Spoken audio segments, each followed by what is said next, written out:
Welcome to the DevReady Podcast, where we're helping non-techs build better tech. Today we're fortunate enough to be joined by Steve Grace. Steve runs the Nudge Group, which is all recruitment across the pre-seed right through to Series A, Series B in the world of startup scale-ups.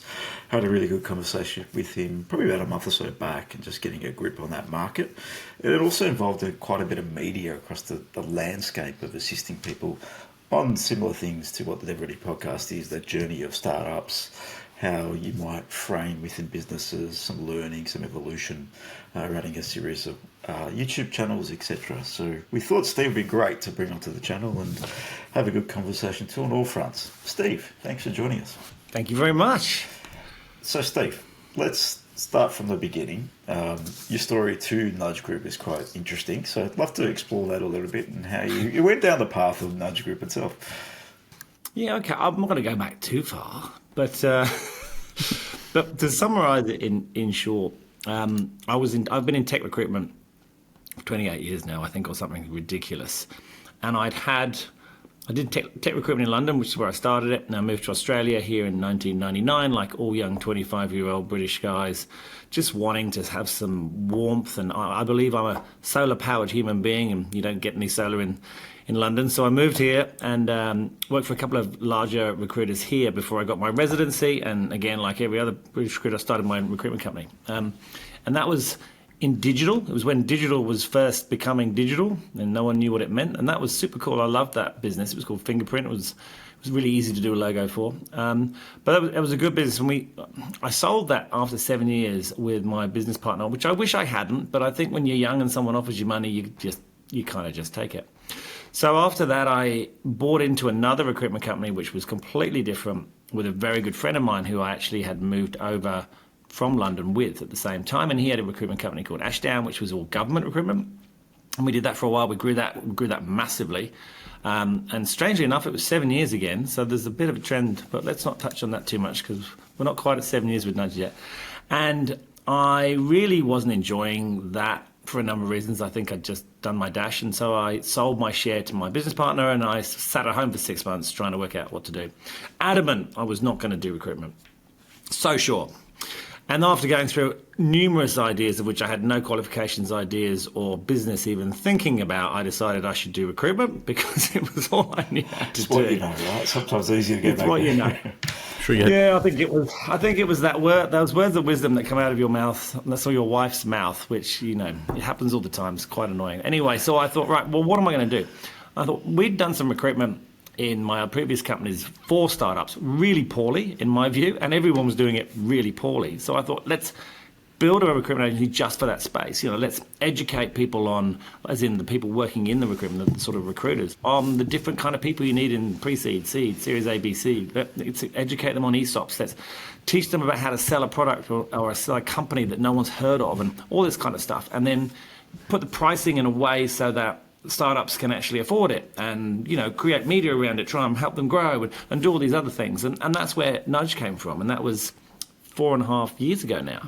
And that was in just 4 months prior to COVID, which, when COVID hit, you kind of go, but ended up being awesome. As you know, startups just boomed. Right? Everyone had to move in the cloud. Everyone was e-commerce. Yeah, it was I was one of those people who benefited from that. And because of that, Nudge grew probably too quickly into London and Singapore, and the media arm also was born out of that time as well, which I can talk about. And that's sort of how we got to where we are. Fascinating. It is a fun place to be in the world of startups, scale-ups, etc. It's awesome. You know why? Everyone's so positive. Yeah, everyone's positive. Tell you, no one's positive in government, and everyone in corporate, they pretend they're positive, but they're sad inside, I think. It's where the new shiny stuff is. Yes. It gets everyone's attention. It's where the new shiny stuff. It's where anything you want is. You can make it up. It's awesome. Yeah. Everyone has a little bit of fun, provided that they can hit some goals and get some traction. But I think, in the early stage of seed, that's really where positivity shines. You get rocky roads through the world of startup that you'd probably be exposed to along the journey. But it is a fun place to play, get involved with. And we've been in the space for we've been building tech for 15 years, but working with startups probably all the way during that journey, probably a little bit more over the past 4 or 5 years. Yeah. we do enjoy the space, and how this is another way to give back, just to share the story. So if anyone along the journey of starting at pre-seed, let's talk to that. A lot of the people we talk to are non-technical. Where might they start? Who are the first people they should be looking to recruit in a business that maybe wants to build some tech, some SaaS around them? Obviously, they need some people technical, but business is not just about building product. There's also other things that are involved. What do you recommend? It's a question I get asked a lot. It's a very individual question, right? I'm going to write an article. I'll send it to you guys when I do it, about the different types of founders. You have tech founders, you have marketing founders, you have product founders, you have sales founders, and then you have just crazy founders. And the crazy ones, let's not get into that. They think they can do everything, and they're terrible people to work with. But I think it depends where your skills are. You need to understand where your skills are. And non-tech founders, they do need to hire a tech person, and they need to do it early. I really do believe getting a tech co-founder, although co-founder's a loose term, right? Because co-founders come in years after it started, which never makes any sense to me. But they do need to get a tech co-founder, I believe, as soon as possible, from whatever space they come from, if they are not a technical founder. Doesn't mean they shouldn't start building the product with people like yourselves, or there's numerous others, or even a no-code solution to start off with, or whatever it is they do. Ultimately, if they're going to scale a business, they're going to need a tech founder. It's the number one hire you've got to get. And right now, for the first time in forever, you can actually find them. So get out there and hire some. When you say tech founder, is that a really good engineer? Or is that someone who ends up becoming sort of like the CTO role that they need long-term, or they're going to be two different things? Two different things. You don't get too many who can make that whole journey. You do get them. You don't get too many. It's a really good engineer who hopefully has been in an organization where they've had some exposure to the business. So they got some business acumen. I think when you're hiring in any startup, particularly super early stage, like you're talking about, they need to hire people who understand that space. You don't go and hire someone from a big company. They might like it, they might not. It's a complete gamble. The understanding and hiring in all these kind of startups, getting the person at the right stage who understands the stage you're at of a business and funding is the most important thing, more so than the skill sets. Is that just to help rein in the budgets they have? Or is it to be able to deliver on the phase that they're in? And all right, we need to deliver a quick proof of concept. This is what we have to do to be able to deliver it with what we're after. Yeah, it's a different understanding. So if you think about it, if you're in a large organization, you've got forever, you've got budgets, you've got time. If you're in a medium company, you might not have the time, but you might have the budget. It's understanding how you get things done. You can't have perfectionists because there's no time for that. You need to get workable models. You need to get things in the hands of your customer so you can work back what they actually want, because they're the only ones that really matter. And all those kinds of lessons that you learn in those early stages, if they haven't been through that, they're really going to slow you down, and you don't have time to be slowed down because you've got no money and you've probably got no revenue. So it's having someone that can move quickly to get you to a point where you can take the next step. It's constantly taking steps and taking them little ones and taking them constantly, as opposed to waiting and doing big ones and doing big releases or getting it just right. Those people will not work in an early stage startup ever. That's the one challenge where people come out of corporate and we've been involved in startups where they've brought together 5 or 6 people from corporate, and it's probably slower than working with a corporate, and that is not a good place to be. So you're going to need someone that's, I agree on the engineering front, that's able to help you build product. Business nous is also very important. Like you said, if they're just a product guy that builds stuff, they might just get stuck in their ways and just build anything, because I've seen that happen too. But yeah, someone that's willing to go out, engage customers, a bit more of a product ownership spin can also assist that early stage journey, from what I found. I think you're right. And I think, you get the sales founders, right? They're trying to sell the damn thing that's in their head. No one's even started building it yet. I was going to say, one day we're going to do an article where we liken the different type of founders to dogs. I think it's going to be quite an entertaining article. I'm definitely going to share it with you guys when we've done it. What kind of dog is a tech founder? I don't know. You can have a think about that. You can give me some input. Yeah.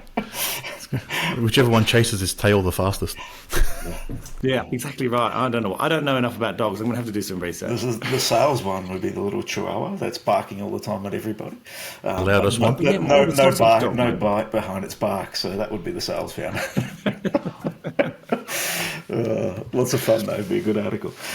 So, as we go through the journey, you've mentioned Series A, Series B. We're going to need different people in the business. Can you frame a little bit of that? I'm imagining a bit more marketing prowess, a bit more sales, depending on the type of founders, but it's all going to vary, I would imagine. It is. I think it's the personality types, and I think what founders need to know, and none of them believe this, which is kind of the naivety of it is kind of romantic in the respect that they believe the people that they hire at the very beginning will be them at the end, and they won't. There might be one, there might be two, there might be some co-founders, but generally most of the people that are going to get them in what they like to say 0 to 1 are not going to be there when they go into their Series B. They're not.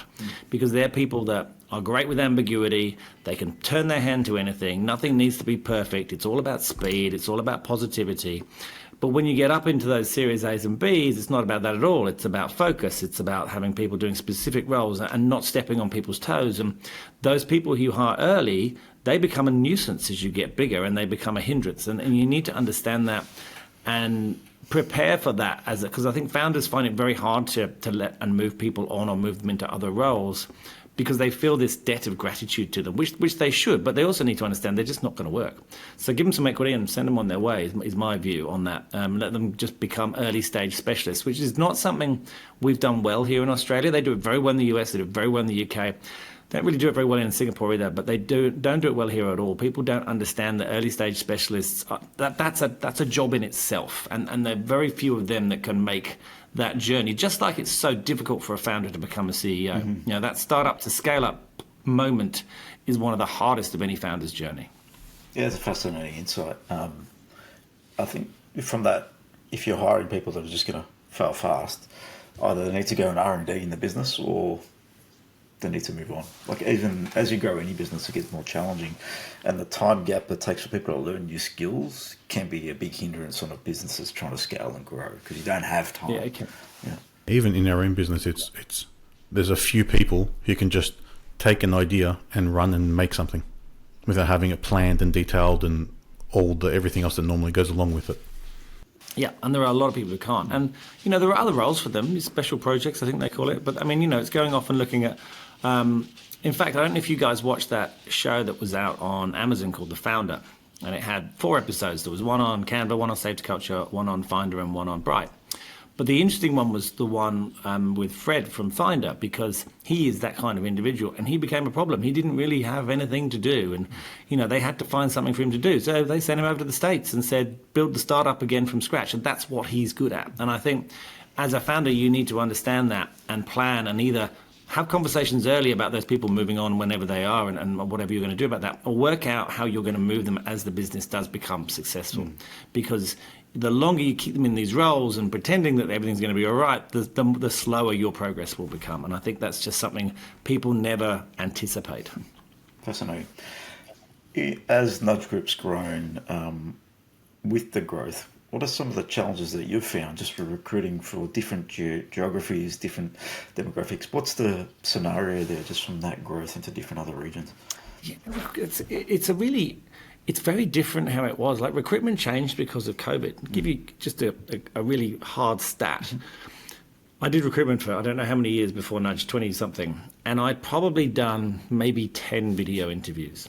The rest of them had all been face-to-face. And you do, on average, 20 maybe interviews a week as a recruiter. Mm-hmm. So that's a lot if you times that by 20 people, isn't it? Yeah. You meet a lot of people. Some of them are very strange as well. But after COVID, I've maybe done 2 face-to-face. And what's it been now? 3.5 years? And I can't see myself really... And there's just people who really just turn up. You know, they pretend that they didn't know it was a video and they turn up at the door, which is annoying, but that does happen. Because you don't dress for video. You don't dress for interviews anymore, right? But so that in itself, just that simple fact, has enabled us to recruit around the globe far easier. Far easier. You know, with Singapore, when we opened Singapore, we didn't have anyone in Singapore to start with. You know, we went there and we would go and see clients and things, but we didn't need anyone day to day on the ground. We don't have an office per se in the US, but we help a lot of companies launch into the US. So we do a lot of recruitment there, but we don't have anyone there, and we never will, because we just don't need to. So it's become quite interesting in that, you know, we really have these 3 key offices, but we work globally. And the challenges that were there are gone. The hardest challenge is always going to be time zone. That's it, really. And your willingness to work at weird hours. But other than that, I think it's advanced in the way that we work, because prior to COVID, I don't think anyone was very good at judging people from a recruitment perspective over video. You wanted to see them, you wanted to see their body language, you want to see everything. I think naturally the brain has evolved, even in that short period of time, so that we're far better at it now over video. So we can do it anywhere, anytime. So the barriers have just tumbled from a global perspective. And that creates the problem of, where do we go next? And what do we do? And what don't we do? And how do we have focus? And, I think you need to have a level of focus. And that's why we won't work outside of startups and scale-ups. We get approached by corporates and SMBs, and we don't do that, because I think you've got to have some, if you're going to take over the world, you've got to have some focus in there somewhere. You need a direction. Pick your niche. Yeah. Yeah. You can't be everything to everyone, as they say. It's not. But it's a bit of massive shift in the recruitment that I don't think a lot of people have even acknowledged. So in terms of the recruitment process, it obviously has gone to online now. What does it look like if someone wants to engage someone like yourself? They're probably a little bit lost in maybe finding a co-founder / that technical co-founder. Is that someone you can help bring to the table? How do you approach it? I think, again, it's going to be different with every kind of role. One of the things that we did that have really changed our business phenomenally was recruiting for startups. Okay, think about that. So you're sitting there, and bear in mind the market was the tightest it had ever been during most of this period. It's obviously a lot more free now, but it was. So we're ringing out people who are getting calls from 10 other recruiters. And we're saying, hey, I know you're in this job that you love and they're paying really well, but why don't you come and join this company you've never heard of and work for this guy you don't know and it's got a 9 out of 10 chance of failing? It doesn't sound very appealing. So we weren't finding it easy to get people to leave their jobs, like they leave Atlassian, Canvas, Sage Culture, whatever it was, to come and work for these startups. So this is where we started the media journey, and we started the Give It a Nudge YouTube show. Mm-hmm. So we thought, what we'll do, we'll take a video of them, because the only person who can really sell the business is the founder. Mm-hmm. And what we've learned in startup recruitment is you don't go out with a job and then tell them about the company and then let them meet the person, which is what you would traditionally do if you were hiring for Atlassian, for example. What we do is we do our half-an-hour video show, and we would send a clip. So the last question we always ask everyone is, why would someone come and work for you? It's the last question of the video podcast. So we would send them that clip. It's usually 30 seconds, minute long. We'd send them that on LinkedIn and say, watch this. And when you get a little video with a triangle on it, you just have to press it, right? So people always watch it. And then they email back and go, why have you sent me that? Or they ignore you, one or the other, it doesn't matter. But if they email you back and say why you sent it, that means there's some interest. They've listened to this person and they're going, well, this is interesting. So then you send them the whole video, which is the story of the company. So where it came from, where it's at, and where it's going. And then they hear that. And if they still come back, then what you've got is you've got a candidate who, 1, likes the founder, which is the most important thing for a startup. 2, believes in the mission. And then and only then do we start talking to them about the job. So when we reverse that process using media, the hit rate, the level of impact, and the stickiness of the candidates in terms of staying in startups went through the roof. And we still do it today. It's one of the most effective things we ever done. It's just an idea we came up with. Had no idea if it worked, and I love it when those things that you try and just it was literally a throwaway comment, and it worked so well. Brilliant. It makes a lot of sense though, because people that are in corporate, if they're looking to get out and work into a different industry or try something new, they're going to want to be more positioned to the business, not the role, especially going into startups. Because when you go into startup, you may be employed as the CTO or the technical co-founder, but you're probably going to be on sales calls in early stage. You're probably going to help with some marketing direction. You're probably going to help with some input on website planning and content. And so you become a part of the business and a part of the mission. It's not just one role generally. Absolutely. So you're definitely going to be putting chairs together. You do everything, running coffee supplies, booking flights. Yeah. You're going to have there's no way you're getting through that without a screwdriver many an afternoon. Yeah. It's definitely a different world, the world of startups and scale-ups, that's for sure. So the Nudge YouTube channel, that was a growing initiative. How many founders have you had on that channel today? I'm glad you asked that, Andrew. we are having our 100th show this Thursday. well done. Congratulations. Which is insane, right? Insane. So we've now, I don't think we've had 100 founders. We've had a lot of other people who've wanted to come on. We've had a few private equity firms, VCs, lawyers, but I would say probably about 80 founders now. But we've got a backlog of 40 that want to come on the show. Nice. So we used to just do it for clients. We now do people who aren't clients. It's an expensive show. It costs a lot of money. So we tend to only do it for clients unless I really find what they're doing compelling and interesting. But we get pitched a lot of founders by PR agencies and stuff. So I'm trying to build it out a bit more this year. I'm talking to a couple of very big sponsors. I'm hoping this afternoon one of them will come through. And then we might be able to film it a bit more often. And at the moment it comes out every 2 weeks. But we might make it weekly or even I don't know. We'll see. We'll see how much they're willing to sponsor. But if you can get them across it's one of my line. favourite things to do. I really love filming that show because we film it in TV studios. So it's all super cool. Everyone gets very excited. Oh, if you go to that level, yes. Doing one a day, I'm sure you enjoy that too, Steve. So keep pushing along. So I tell you, in the very, very early years, we hadn't bugger all money, right? So we used to film in a warehouse in Mascot, which had no air conditioning, which was so much fun in summer. But I would film 12 in a row. So I would film for 12 hours straight. And all I would eat is cupcakes with give it a nudge written on them, because that was the only food we had. There was nothing around for food. We'd never remembered to take food. And I would, by the end of it, I'd be just like completely monged out. But at the same time, because you do so many in a row, you really get into the shows. Whereas if you just film one, you kind of got other things going on in your day and you're not quite as present. So actually look at some of those earlier ones, which are also quite funny because we're sitting about 100 meters apart because of COVID. So we're kind of shouting at each other across this massive warehouse, sweating to death with these huge fans in. But I loved that. I used to do 3 days in a row sometimes. I used to love it because it was the only way we could afford it. It was so much fun. Sounds like lots of fun. What do you enjoy about startups? Because it sounds like it puts a smile on your face. So what do you enjoy about being a part of this industry? What do I enjoy about startups? Well, I think I mentioned this to you just before we start. I love the positivity of people. Yeah. I love working with people that believe they can make it work and want to. They just genuinely want to. They're excited. I love the fact that they come back to me when I email them. I love the fact that they don't go home at 5 o'clock if I call them at 7. All those kind of things. They work in this is my 4th business. So even though mine have never been tech startups, I love that world. I've never fitted very well into corporate life.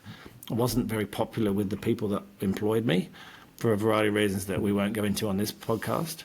But and I think it's just the whole, it's also the spirit in there. And what I mean by that is startup founders are probably the most time poor people you've ever met. And yet they're the most generous with their time, and they are the most willing to help others, and they really don't care about the competition. They're not trying to hide things. There's all this openness in it. It's just a good place to be. I think that's probably the main reason. Yeah, and you're changing the world. Well, I'm not, but I'm kind of helping them. You're helping them get there. Process, right? So you're a part of that world, assisting the process, assisting the founders. If they find the right people that help them take their vision from one step to another, that's a big win. Because in reality, is, and most of them don't know how to do it. In right? reality, it's all about the people you have that are going to drive the execution. An idea is an idea, but the execution is the priority. If you can't execute correctly, you failed. The 9 out of 10 failures are generally execution problems, and not pivoting quick enough, and not learning from customers quick enough, and not pushing for funding early enough. And there's a lot of issues that you can find along the journey, but yeah, it comes down to people in the end. It does, and you know what? I really want to challenge that 9 out of 10 stat. Because in the 5 years that we've nearly been going, I reckon, I looked this up the other day, we've worked with about 450 startups. Significant number. I think only 4 of them have failed. So either there's way too much funding around, which I don't think anyone would agree with right now today, which just not there was, but there isn't, or that's just a made-up stat that someone in Silicon Valley made up to make it sound more elitist than it is, I reckon. I think it's much lower. I was reading a thing on Medium the other day from Y Combinator, and it's after 3 years, it's a 50-50 almost, like 49-51% to fail and success from their startups as Y Combinator. Yeah, I mean they get some pretty good good press as a Y Combinator startup. Let's be honest, but I just don't see that. It's sad when I've seen so few fail that I have actually been quite sad when they have. It's actually quite brutal to watch a founder watch their business fail. Yeah, don't enjoy that. No, especially giving birth to something, going through it over a period of time. And the failure doesn't necessarily mean complete close down the doors. It might mean haven't delivered to execution, early exit, or have to sell it off at a minute rate, and investors generally get a few dollars and the founders get nothing. So that can happen in failure. So there's many different paths to failure, and failure might just mean you haven't got to the level that you wanted to over a period of 3 to 5 years. So you close your doors and try something new. So it is more of a longer term thing. Because, if you can get through the first 12 months and get some funding behind you, you generally got another 12, 18 months to drive this thing forward.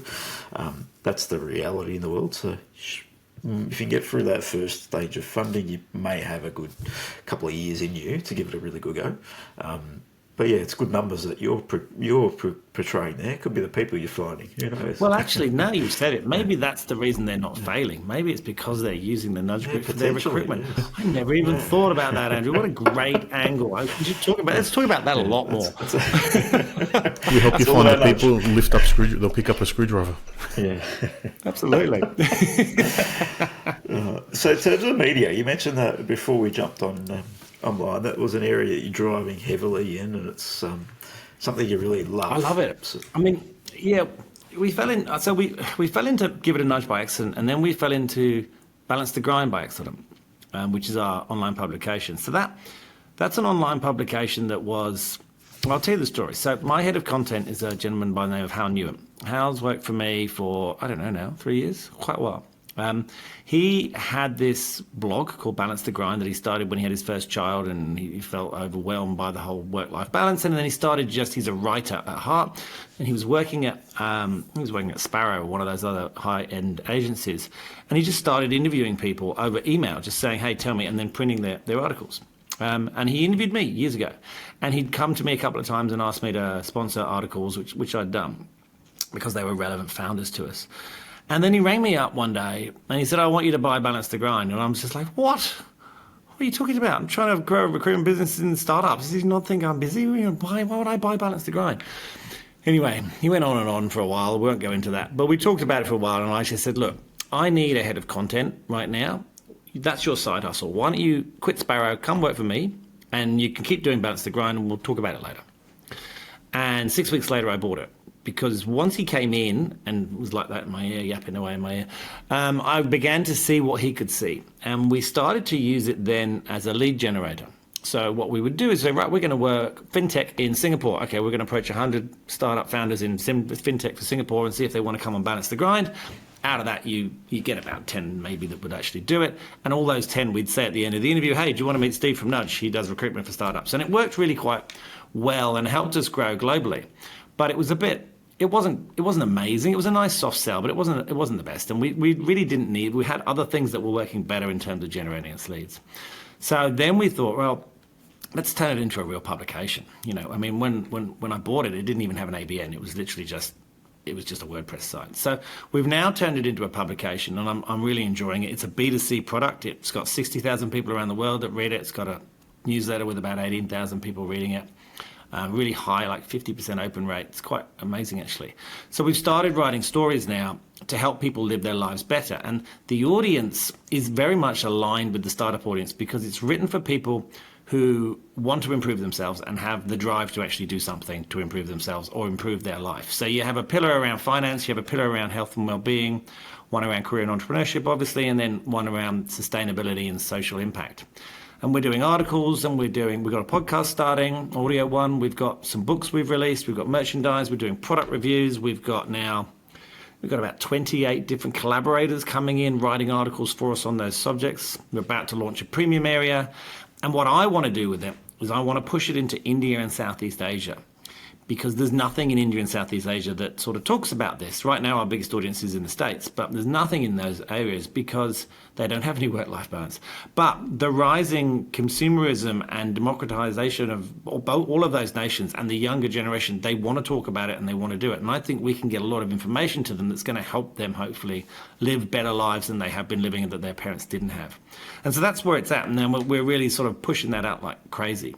So that, again, it was a mistake, but it's become a real, I said we don't really change the world, we help people. I do believe Balance the Grind could do something to really impact a lot of people. B2C is expensive. Luckily, Nudge funds it, so it's all good. It's part of the Nudge group. So that's super cool. And then the last one I'll tell you about, because it was another throwaway comment. we started doing a newsletter called Startup Life Unscripted. And this was how, again, this is why he's never leaving. He's just sitting there and he said, why don't we do a newsletter for the people that work in startups rather than all the founders? Everyone's always hearing about the founders. I said, all right, let's do it. So we started approaching any old person, or we started approaching founders saying, is there anyone you want to feature?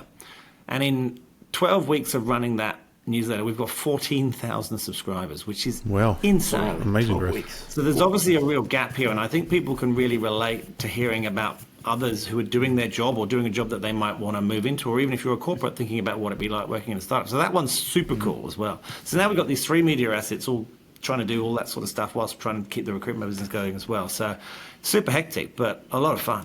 It's all going back to one thing, just giving back to the community, helping people along the journey that want to improve, get work-life balance in one aspect, or they're working in startups, and educating people on the opportunity, which all probably funnels back to Nudge, I would imagine, in some capacity. Yeah, I mean, Nudge always went to market with a mindset of what I call the karma circle. Like when we meet founders, we don't usually start recruiting for them. We usually help them first. We might help them raise money. We might introduce them to VCs. We might help them with their marketing. And because we help them do that, when they get their funding and hire, they nearly always come back to us. So we always went with the give first, take later model. And I guess these kind of, you've just said that, I hadn't really thought about it, but they all kind of work in a similar sort of way, because that way is the best way to grow a business, because there's no selling involved.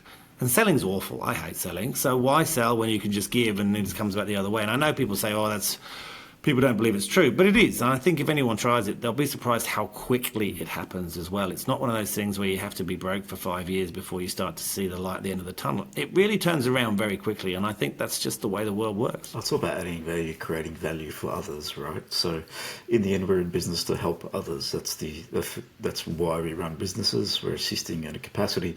And if you can offer some help up front, it gives some reciprocity. So that's important in business. It's not just a sale and a transaction, then it's treated as a relationship and a longer term thing. If people are reading your articles, it becomes a longer term relationship and you haven't even spoken to them yet, and then they might jump on a show, for example, and there's a bigger long term relationship. So then when they need someone, Steve, how about this? We're looking at thinking about this. So I believe there's a big value add for that, and if we can help people that aren't ready, that gets them on the path to potentially becoming a client. And that's a win-win for everybody if you're able to deliver on the other end. I think so too. It's a far more enjoyable way to work. It is. Oh, brilliant. Leaving voicemails for everyone every day is not fun. No, correct. No one. That's just like madness. It can be. Definitely can. Well, if anyone wants to find about you, Steve, how can they find you and get in touch? I'm everywhere. It's easy. I'm all over the place. I'm completely overexposed. Look, LinkedIn's always the easiest way. Steve Grace, Nudge Groups, it's pretty simple to find. But yeah, I mean, any of those brands, but we have videos and gosh, I mean, having a head of content like Hey, we pump out more content than they could dream of. So once they're connected with me, I'm literally in their lives forever. But yeah, the LinkedIn's definitely the easiest way. Perfect. Thank you for joining us at DevReady Podcast, Steve. Let's stay in touch. I'm sure there's plenty that you can share with the community as we go through the journey ourselves, in terms of sharing our content and helping out the community from our end. I really appreciate you coming on, Steve. Thank you. Pleasure. Thanks for having me on. Thank you.